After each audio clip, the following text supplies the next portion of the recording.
Hi everybody, welcome back to our channel. I am back with a new video. In this video, I'm gonna let you guys know the ways to deposit money to Kraken from bank account. To deposit money to Kraken from bank account, you just have to follow the simple steps. So first thing first, go ahead and open up your Kraken.com and log into your account.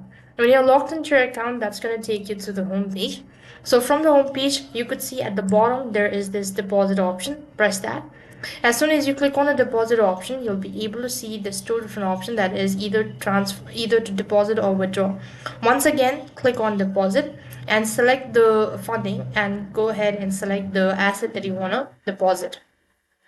So here you want to go ahead and select what sort of currency that you want to deposit and then click the deposit button after you're done selecting it. So now moving on, you have to go ahead and enter the exact amount that you want to deposit and whether you're doing it credit card or the bank account.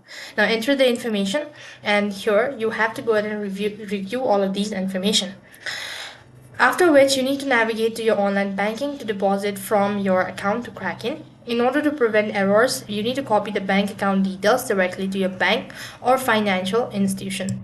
Likewise, you need to go and review the cash deposit option, that is fees, minimum and processing time as well, to check the processing time for your payment. So this way you'll be able to deposit money to Kraken. That's all for this video. I hope the video was helpful. Make sure to like, share and subscribe to our channel. Thank you for watching. See you in the next video.